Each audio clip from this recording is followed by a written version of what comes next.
Well, that's a big question. I mean, I try and keep it simple. And I say I'm a guy that travels around the world looking at shops. And what I'm interested in is, what are we seeing out in the world?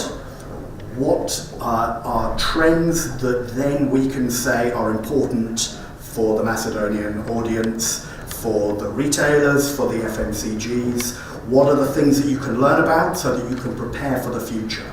Because things are changing really fast, and it's hard to know where to go, where to look, to decide what is the technology that we should invest in. Sometimes you see these big exciting things around the world and you say maybe they're not so relevant for us. And so what I try and do is to show what's happening, what's relevant, and what could that mean for them and their business.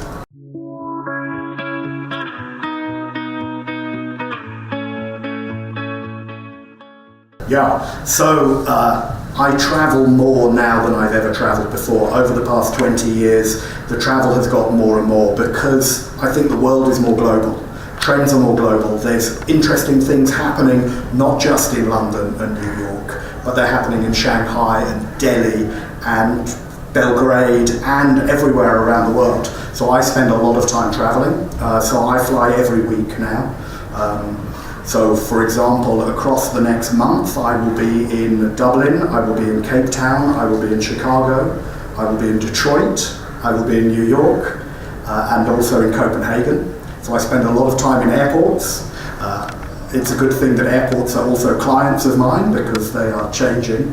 But my working week involves travel. I'm looking at retail stores, but also for clients. I am talking at keynote presentations, I'm writing reports. So when retailers have a specific question, they want to know what is the best in the world in a sector and how could they learn from it, I will produce reports. And also what's really nice is I run retail safaris where clients come out of the office and they come and join me and I walk the city streets with them and I show them the trends and they go on a little shopping trip. And that's a really nice opportunity.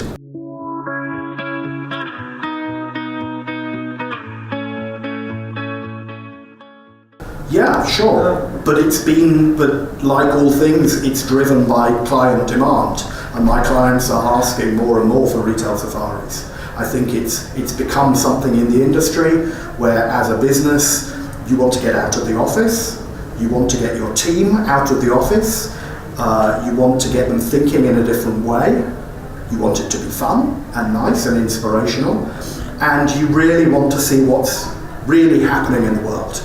And if you walk into stores and you can smell, taste, you can talk to the staff, you can see the product, you can touch, then you can see, is this real retail?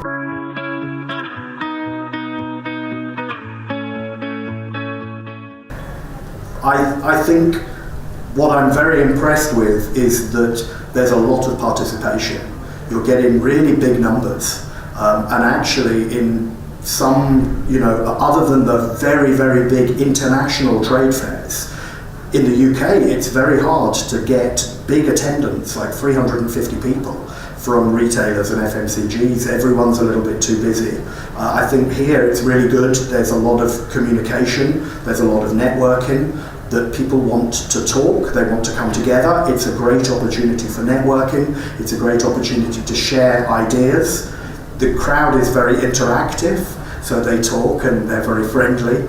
So I think it's a great opportunity for them because there are real challenges. There's political challenges, economic challenges, and challenges in changing consumer behaviour, and it's an opportunity to talk together. Certainly for FMCGs and retailers, they need in the future to work together to survive. It's not a battle between FMCGs and retailers, that they need to think of new ideas, new experiences, new ways to cooperate, and then you have a successful future. So I think they're a great opportunity.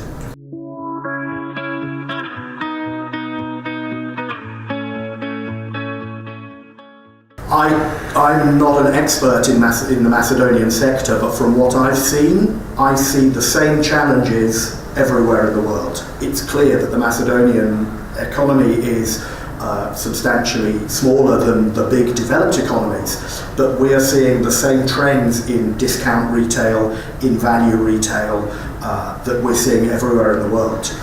So I think that those same trends are there. You know, if people say, oh, well, the economics are different, everyone in Macedonia still has a smartphone. You know, smartphone penetration is huge. You know, these big changes in the way that we behave, the shopping online is still here.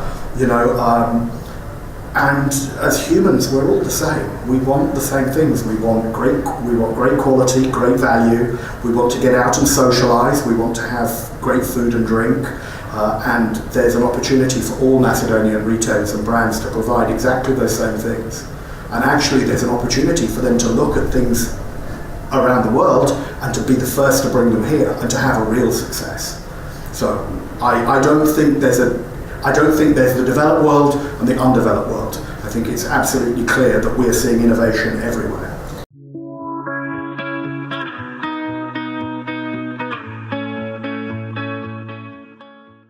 I would say that, and I get this from every client that I have in a country that is smaller than the UK or the USA, they all say the same thing. We're a small country, we don't have a lot of people, we can't do this. All this stuff you show me is not relevant, it doesn't apply, and it's just not true. These trends apply to absolutely everyone, and these global trends are coming really, really fast.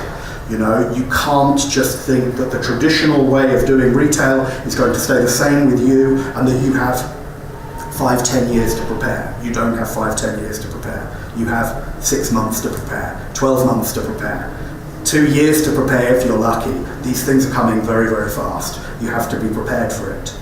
But it's a good opportunity. There's a real challenge. Some retailers will not survive, but other retailers will do really, really well. So they have to be ready for the future.